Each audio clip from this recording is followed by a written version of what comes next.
जोड़ो भारत जोड़ो, जोड़ो जोड़ो भारत जोड़ो। स्पीकर सर, सबसे पहले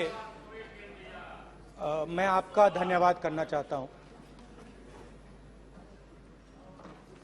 कि आपने मुझे लोकसभा में रीइंस्टेट किया।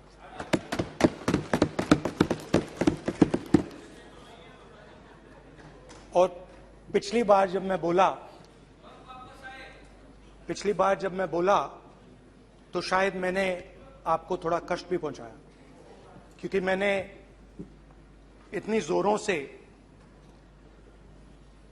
अदानी जी पे फोकस किया कि जो आपके सीनियर नेता हैं शायद उनको थोड़ा कष्ट हुआ। तो वो जो उनको कष्ट हुआ,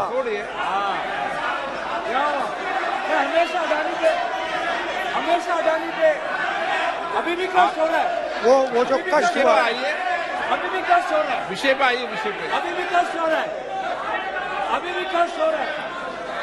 ये देखिए, ये सारे नहीं मगर सुनिए तो वो जो कष्ट हुआ 1 2 3 4 5 उसका असर शायद आप पे भी थोड़ा हुआ। तो इसके लिए मैं आपसे माफी मांगता हूं, मगर मैंने सिर्फ सच्चाई रखी थी। मगर आज जो मेरे बीजेपी के मित्र हैं, आज आपको डरने की जरूरत नहीं है, डरो मत, क्योंकि आज जो मेरा भाषण है, डरो मत, और आप डरो मत।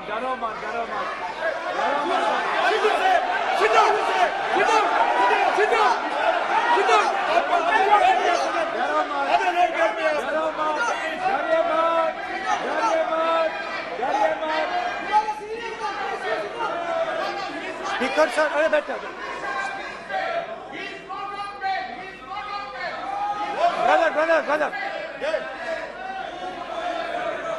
तो आज कोई घबराने की जरूरत नहीं है। आज मैं अपना भाषण, मेन जो भाषण है वो अदानी जी पे नहीं बोलने जा रहा हूं।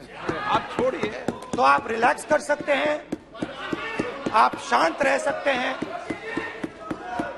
क्योंकि मेरा भाषण आज दूसरी डायरेक्शन में जा रहा है।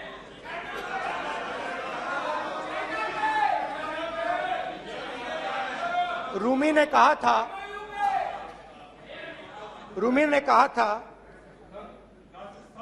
जो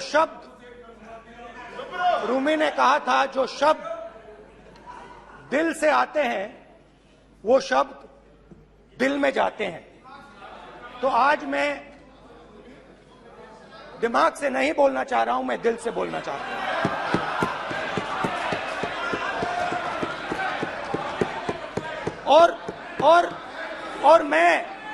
और मैं आज आप लोगों पर इतना आक्रमण नहीं करूंगा। मतलब एक दो गोले जरूर मारूंगा, मगर इतना नहीं मारूंगा। तो आप रिलैक्स कर सकते हैं। डरिए मत।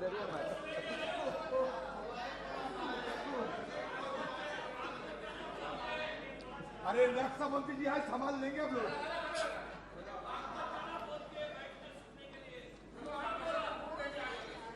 पिछले साल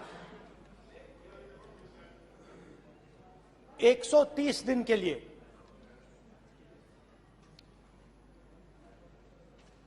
मैं भारत के एक कोने से दूसरे कोने तक गया। अकेला नहीं, बहुत सारे लोगों के साथ।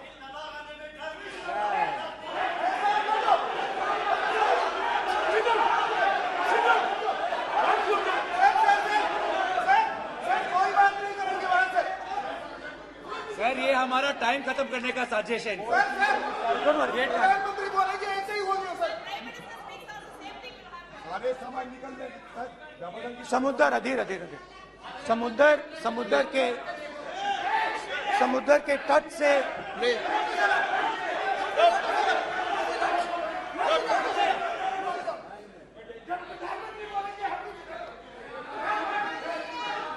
माननीय सदस्य प्लीज प्लीज ऐसे धमकाने का बात की मत बोलो यहाँ पे। बोलिए आप उधर भी हाँ प्लीज। मैं समुद्र के तट से कश्मीर की बर्फीली पहाड़ी तक चला। नहीं, लद्दाख को मैंने नहीं छोड़ा। यात्रा अभी खत्म नहीं हुई है, यात्रा जारी है और जरूर लद्दाख आएंगे, घबराइए मत। बहुत सारे लोगों ने मुझसे पूछा यात्रा के दौरान, यात्रा के बाद कि राहुल तुम क्यों चल रहे हो, क्या तुम्हारा लक्ष्य क्या है, कन्याकुमारी से कश्मीर तक क्यों जा रहे हो। और जब वो मुझसे पूछते थे, शुरुआत में मेरे मुंह से जवाब नहीं निकलता।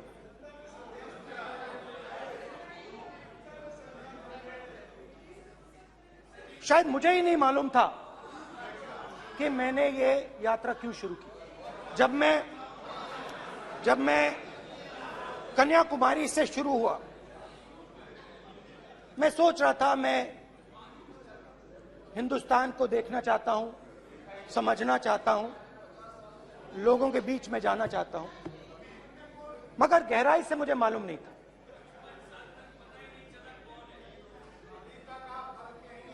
थोड़ी देर में मुझे बात समझ आने लगी।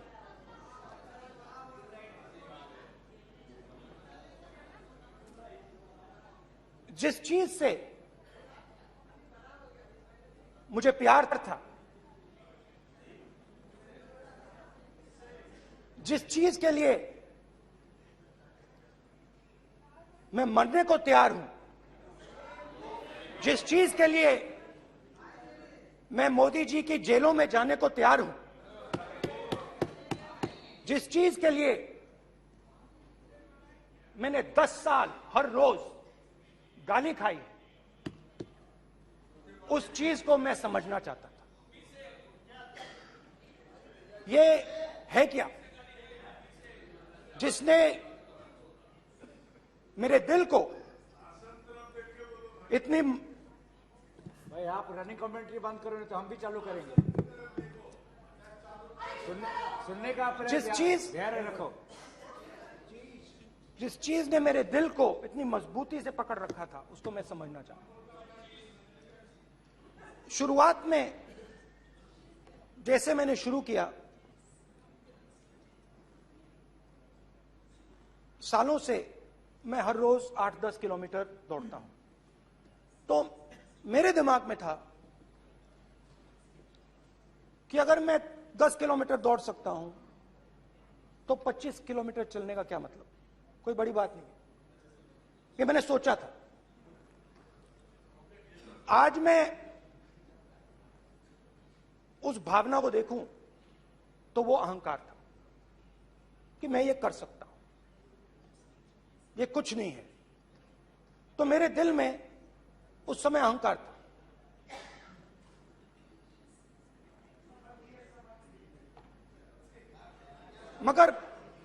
मगर भारत अहंकार को एकदम मिटा देता है, 1 सेकंड में मिटा देता है। तो हुआ क्या, 2-3 दिन में मेरे घुटने में दर्द शुरू हो गया। पुरानी इंजरी थी और जबरदस्त दर्द। हर रोज मैं उठूं और मेरे घुटने में दर्द, हर कदम में दर्द। तो पहले 2-3 दिनों में जो अहंकार था, जो मतलब भेड़िया जो निकला था, वो चींटी बन गई एकदम। जो हिंदुस्तान को अहंकार से देखने निकला था, वो पूरा का पूरा अहंकार गायब हो गया। और रोज मैं डर डर के चलूं कि क्या मैं कल चल पाऊंगा। ये मेरे दिल में डर था। और जब भी ये डर बढ़ता था, कहीं ना कहीं से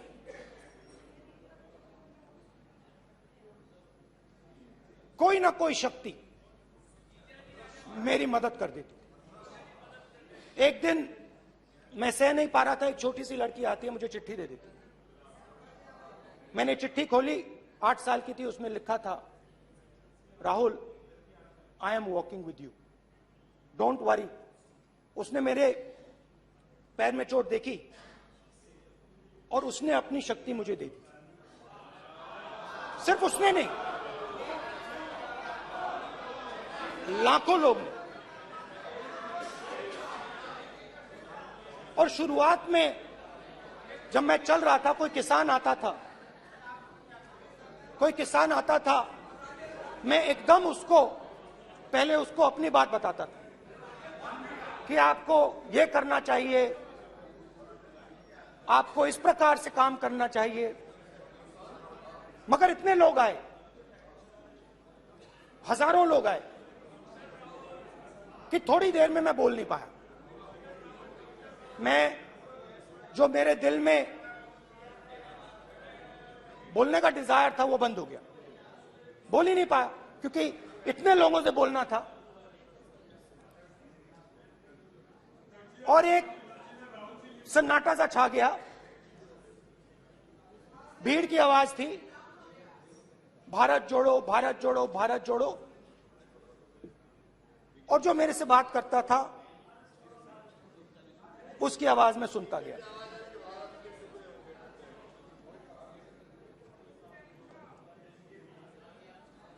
हर रोज सुबह 6 बजे से रात 7-8 बजे तक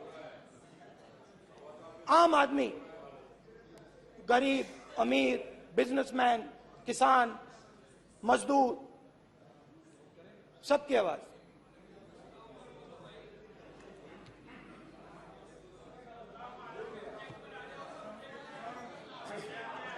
आ रहा हूं। आप कल से रुके, अब थोड़ा और रुक लो, 5-10 मिनट रुक जाओ। तो ये चलता गया, मैं बात सुनता गया। और फिर मेरे पास एक किसान आया, और किसान ने हाथ में रुई पकड़ी हुई थी, और उसने मुझे कहा, अध्यक्ष महोदय, उसने मुझे कहा, मेरी आंख में देखकर उसने मुझे अपना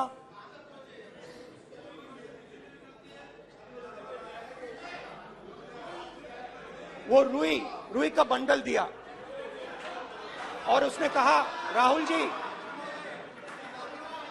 यही बचा है मेरे खेत का यही बचा है, और कुछ बचा नहीं है। मैंने उससे, जो मैं नॉर्मली सवाल पूछता था, भैया आपको बीमा का पैसा मिला, वो पूछा। बीमा का पैसा मिला, वो पूछा। और किसान ने मेरा हाथ पकड़ा। किसान मुझे कहता है कि नहीं राहुल जी, मुझे बीमा का पैसा नहीं मिला, हिंदुस्तान के बड़े उद्योगपतियों ने वो मुझसे छीन लिया। मगर इस बार बड़ी अजीब सी चीज हुई। जब मैंने किसान को देखा और वो मुझसे बोल रहा था, तो जो उसके दिल में दर्द था वो मेरे दिल में आया। जो उसके आंखों में शर्म थी जब वो अपनी बीवी से बात करता था, वो शर्म मेरी आंखों में आई। जब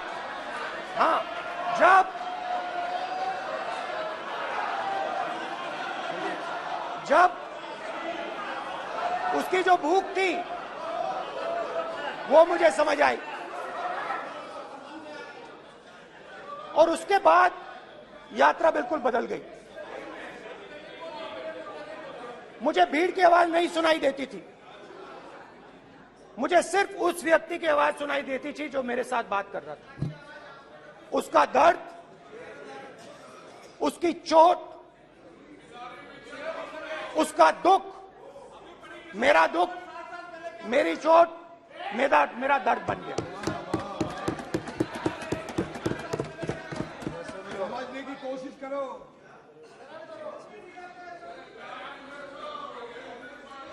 भाइयों और बहनों, लोग कहते हैं कि ये देश है, कोई कहता है ये अलग अलग भाषाएं हैं, कोई कहता है ये जमीन है, मिट्टी है, कोई कहता है ये धर्म है, ये सोना है, ये चांदी है। मगर भाइयों और बहनों, सच्चाई है कि ये देश एक आवाज है। ये देश सिर्फ एक आवाज है। ये देश, इस देश की लोगों की आवाज है। इस देश के लोगों का दर्द है, दुख है, कठिनाइयां हैं। और अगर हमें इस आवाज को सुनना है तो हमारे दिल में जो अहंकार है, हमारे जो डिजायर्स हैं, हमारे जो सपने हैं, उनको हमें परे करना पड़ेगा। जब हम अपने सपनों को परे करते हैं तब हमें हिंदुस्तान की आवाज सुनाई देती है, तब तक हिंदुस्तान की आवाज हमें नहीं सुनाई देती। अब आप कहोगे ये बात मैंने नॉन कॉन्फिडेंस मोशन में क्यों रखी? इसका क्या मतलब है कि भारत एक आवाज है, भारत लोगों का दुख है, भारत लोगों का कष्ट है, मुश्किलें हैं। क्योंकि भाइयों और बहनों,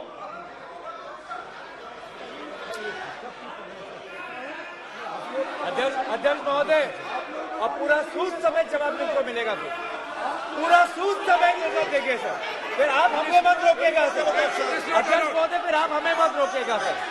आप हमें मत रोकेगा। फिर आप हमें मत रोकेगा। आप हमें मत रोकेगा। फिर आप हमको मत रोकेगा। फिर हम सब देख रहे हैं, सब सुन रहे हैं, आप हमको फिर मत रोकेगा। तो स्पीकर सर, भारत एक आवाज है। भारत इस देश के सब लोगों की आवाज है। और अगर हम उस आवाज को सुनना चाहते हैं, हमें अहंकार को, नफरत को मिटाना पड़ेगा। स्पीकर सर,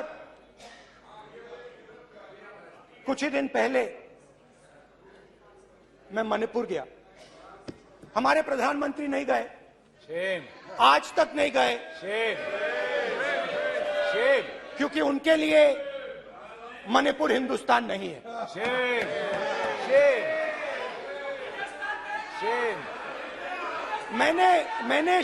मैंने मणिपुर शब्द प्रयोग किया, मगर आज की सच्चाई यह है कि मणिपुर नहीं बचा है। मणिपुर को आपने दो भाग में कर दिया है। मणिपुर को आपने बांट दिया है, तोड़ दिया है। मैं मणिपुर में रिलीफ कैंप्स में गया। रिलीफ कैंप में आज जा रहा हूं। मणिपुर में रिलीफ कैंप में मैंने महिलाओं से बात की। ठीक है सर, अब हमको मत रोकेगा। It's not fair. आप हमको मत रोकेगा। You tolerate insults. Sir, Don't allow this. पूरा टाइम No, देंगे sit down. पूरा टाइम देंगे। Yeah. Why you all this hooligan? कल देखेंगे। बात नहीं करेंगे सर, प्रधानमंत्री की बात नहीं करेंगे सर ऐसे।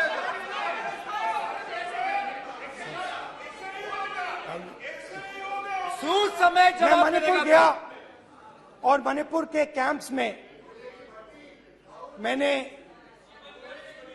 महिलाओं से बात की, बच्चों से बात की,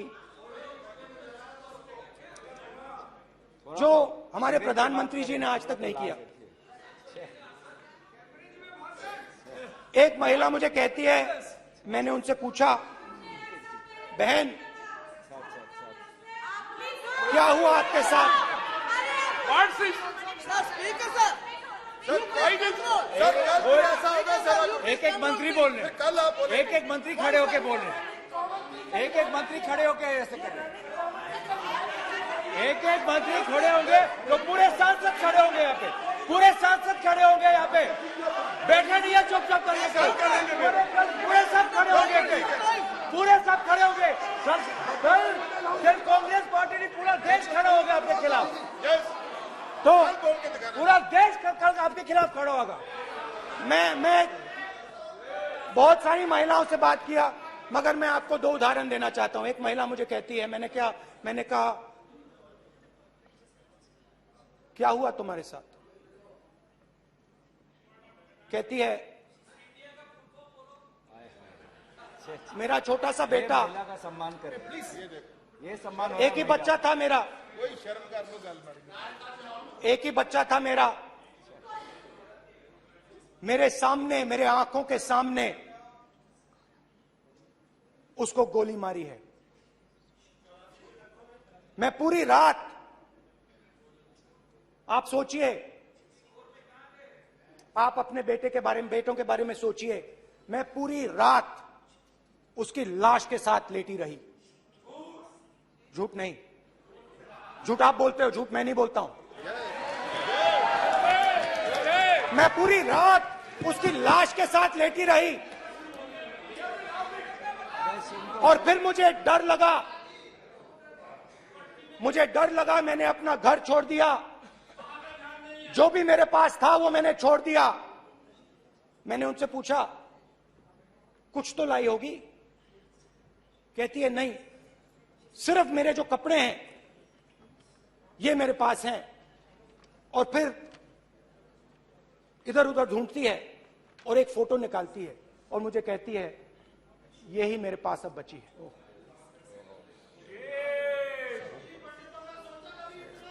एक और उदाहरण, दूसरे कैंप में मैं, एक महिला मेरे सामने आती है, मैं उससे पूछता हूं, तुम्हारे साथ क्या हुआ? क्या हुआ तुम्हारे साथ? और जैसे ही मैंने ये सवाल पूछा,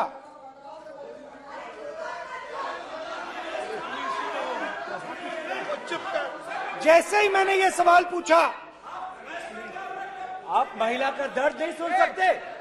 महिला का दर्द नहीं सुन सकते। महिला का दर्द सुनने का आपका धैर्य नहीं है। महिला का दर्द नहीं सुन सकते। महिला का दर्द नहीं सुन सकते। जैसे ही मैंने उससे ये सवाल पूछा, बैठो। जैसे जी सर,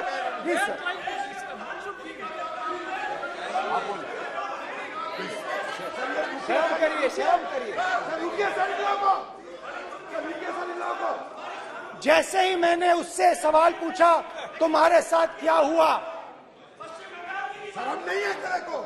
वैसे ही 1 सेकंड में वो कांपने लगी। उसने अपने दिमाग में वो दृश्य देखा और वो बेहोश हो गई मेरे सामने। कांपती हुई बेहोश हो गई। तो ये मैंने आपको सिर्फ 2 उदाहरण दिए हैं। स्पीकर सर, इन्होंने मणिपुर में हिंदुस्तान की हत्या की है, सिर्फ मणिपुर की नहीं, हिंदुस्तान की हत्या की है। इनकी राजनीति ने मणिपुर को नहीं, हिंदुस्तान को मणिपुर में मारा है। हिंदुस्तान को कत्ल किया है, हिंदुस्तान का मर्डर किया है मणिपुर में।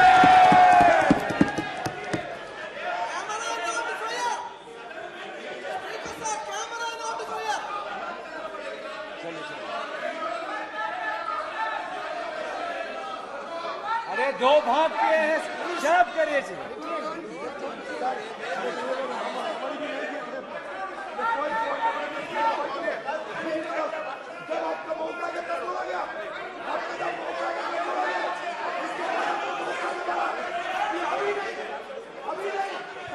माननीय सभी सदस्यों से कहूंगा शांति रखें, प्लीज प्लीज। मणिपुर, हाँ क्या बोल रहे हैं? अब बोलिए। एक अरे भाई क्या बात है?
सारा कांग्रेस पार्टी की वजह से चला हुआ है।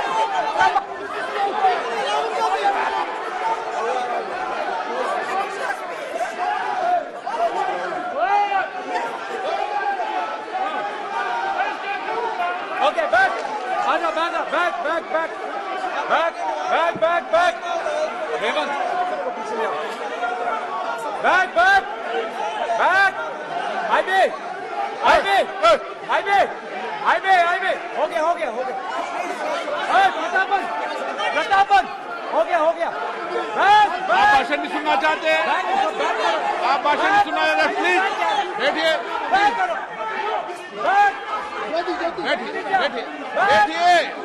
प्लीज बैठिए।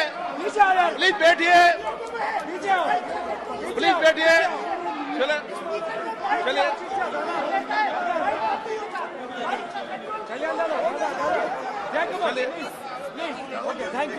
Thank you.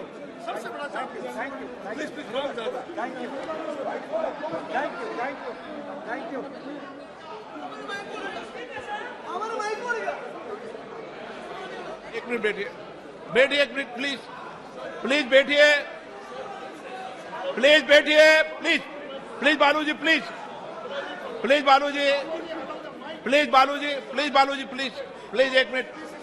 एक मिनट प्लीज बैठिए। माननीय सदस्यगण, ऐसे नहीं सकते। जिस तरीके का व्यवहार आप टेबल पर आकर कर रहे हैं, इस तरीके से सदन नहीं चलेगा। ये तरीका ठीक नहीं है। जब मैंने किसी को कहा है तो कहा है, ऐसे सदन नहीं चलेगा। आप सदन नहीं चलाना चाहते, अलग बात है। अब अपनी बात कहिए, गलत तरीका ये। नो, ऐसा सदन चलने वाला नहीं है। जो माननीय सदस्य टेबल पर आए उनके खिलाफ कार्रवाई होगी। प्लीज बैठिए, आप भी बैठिए। माननीय मंत्री जी, भारत प्लीज बैठिए। भारत सदन है, माता, प्लीज बैठिए, भारत माता, प्लीज बैठिए। Please brother. मैं बहुत शांति से सुन रहा हूं, इसका तरीका ये नहीं है उचित हो कि आप टेबल पर आए। नहीं, गलत तरीका ये। आप जैसे मैंने माननीय sir please please brother please भाई पानी ले। जैसे मैंने भाषण के शुरुआत में बोला, भारत एक आवाज है, भारत हमारी जनता की आवाज है, दिल की आवाज है। उस आवाज की हत्या आपने मणिपुर में की। इसका मतलब भारत माता की हत्या आपने मणिपुर में की।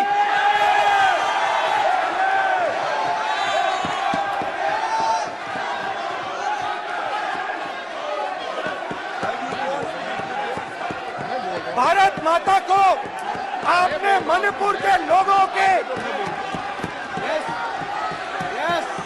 मारा, आपने मणिपुर के लोगों को मारकर भारत की हत्या की है। आप देश द्रोही हो, आप देशभक्त नहीं हो, आप देश प्रेमी नहीं हो, आप देशद्रोही हो।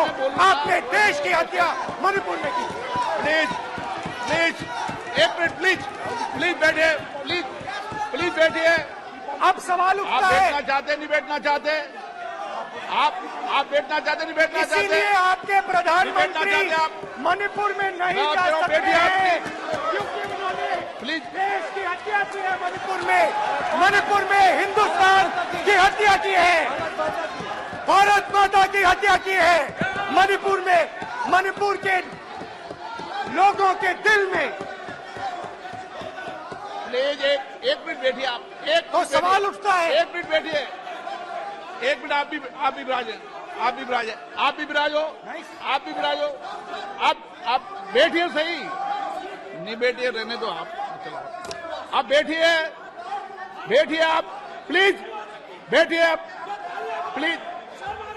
आप बोल रहे फिर आप भारत माता के रखवाले नहीं एक हो, मिनट माननीय सर। आप भारत माता के हत्यारे हो। प्लीज माननीय सदस्य, प्लीज माननीय सदस्य, प्लीज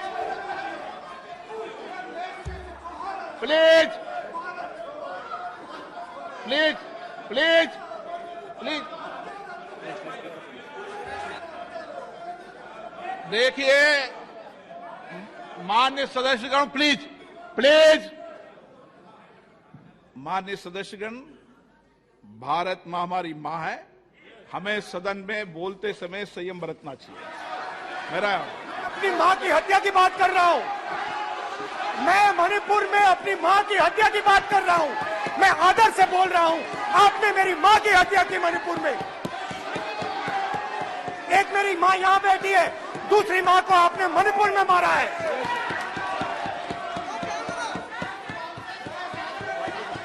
और हर रोज जब तक आप हिंसा को बंद नहीं करोगे, तब तक आप मेरी मां की हत्या कर रहे हो।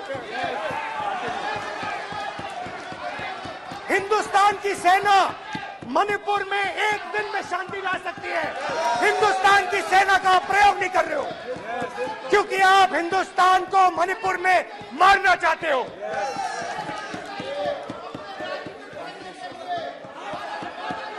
तो अगर नरेंद्र मोदी जी हिंदुस्तान की आवाज नहीं सुनते हैं, अगर हिंदुस्तान के दिल की आवाज नहीं सुनते हैं, तो किसकी आवाज सुनते हैं? दो लोगों की आवाज सुनते हैं। इसकी आवाज सुनते हैं, इसकी आवाज सुनते हैं, माननीय सदस्य, और इसलिए सुनते हैं।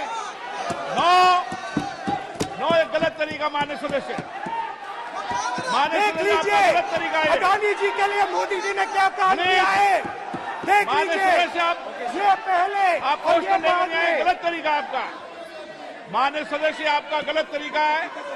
आप सीनियर सदस्य हैं, आप इस तरीके का व्यवहार सदन में मत करिए। आप बात करिए, लेकिन इस तरीके से पोस्टर लाना ये उचित नहीं है किसी तरीके से। रावण दो लोगों की सुनता था, रावण दो लोगों की सुनता था, मेघनाथ और कुंभकर्ण। वैसे ही नरेंद्र मोदी दो लोगों की सुनते हैं, अमित शाह और अडानी। भाई और बहनों, लंका को हनुमान ने नहीं जलाया था, लंका को रावण के अहंकार ने जलाया था।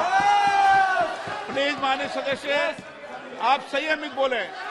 आप ये सदन है, आप तरीके से बोलिए माननीय राम सदस्य। ने रावण को नहीं मारा था, रावण के अहंकार ने रावण को मारा था।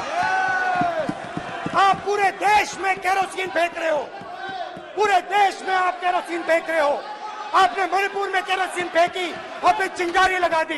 अब आप हरियाणा में कर रहे हो, पूरे देश को आप जलाने में लगे हो। आप पूरे देश में भारत माता की हत्या कर रहे हो। धन्यवाद स्पीकर।